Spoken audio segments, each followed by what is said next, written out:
Hi, I'm Bailey Fawcett, and I'm here for the second episode of the Q&A with the head of school, Mr. Fawcett. And I have some questions here from students, and let's get into it. Okay. So, first of all, would you recommend that residential students return home or stay in the dorms during this period of quarantine? So what we've done is we've made it so that if residential students want to go home, they can. You know, we were nervous about sending them home without kind of confirmation that their visa that allows them to study at North Broward in the United States would be protected. As soon as we got that, we kind of told them that we could support them academically until they come back, and if they wanted to go home, they could, but we're going to keep the dorm open as long as we can, we think all the way through, because we definitely have quite a few that want to stay with us because they feel like it's safer for them here than it might be in their home country. Mm-hmm. Okay, so are teachers expected to give a list of the assignments for the week during our interactive class time? And when are they expected to do so by? So I think we're still working on kind of clarifying expectations, so it's a little different this week than it was last week because we're trying to get better. But what we've asked teachers to do is to share on Friday afternoon kind of a look at the week ahead, either in the announcements or on the syllabus, so that you as students are going to be able to kind of figure out what you need to work on for each of the days. So teachers are sharing that information, and they're doing it on Friday afternoon. Okay. Are we only going to have summatives due and taken on each subject's particular summative day on the calendar, or are summatives able to be completed during our interactive class time? So what we've asked is that the teachers that are scheduling summatives do it on the day that the summative is, the summative day specifically, not on the interactive days. Those are more for kind of direct conversations with teachers and students and kind of working in groups. And the hope is that by spreading the summatives out on 3 separate days, it kind of lightens the load that you would have, because we didn't want kind of all the summatives happening on a single day. Okay.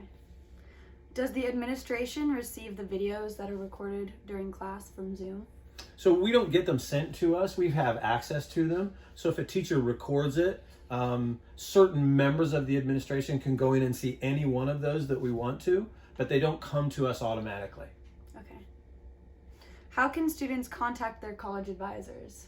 So other than face-to-face, you can do it the same way that you always would. You can email them, you could send them a text message, or you could make a phone call and schedule an appointment with them. You could also do it through Zoom, probably. Mm-hmm.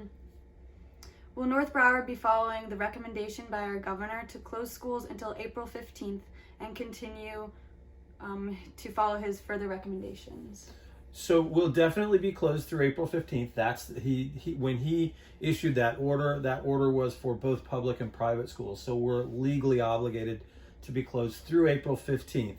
What I will say is, moving forward, we're going to look at each of his kind of expectations. If they apply to us, obviously we will comply with that. Mm-hmm. If they don't apply to us, then it gives us some latitude to kind of behave differently than like the public school might have to. Okay. And the final question is, are there any updates for North Broward since we last met with you that you would like to share? So I think the biggest thing that's happened from last week to this week is that Broward County and a bunch of the cities have now issued the kind of shelter in place or safer at home kind of orders. And so that really is asking all of the residents of Broward County to stay at home unless you are an essential personnel. So what we've done at North Broward is we have restricted access to the campus. Teachers are going to be asked to kind of teach their lessons from home now. Many of them have been already. And we have identified who essential personnel are who could potentially come to campus and support the residential students and keep the facility kind of safe and clean and ready to go.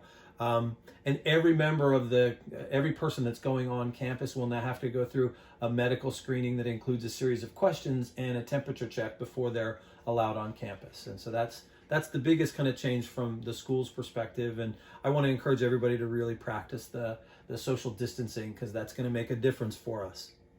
Okay, well, thank you for answering our students' questions. And if you have any further questions for the head of school, please be sure to send them in to the student government through Instagram.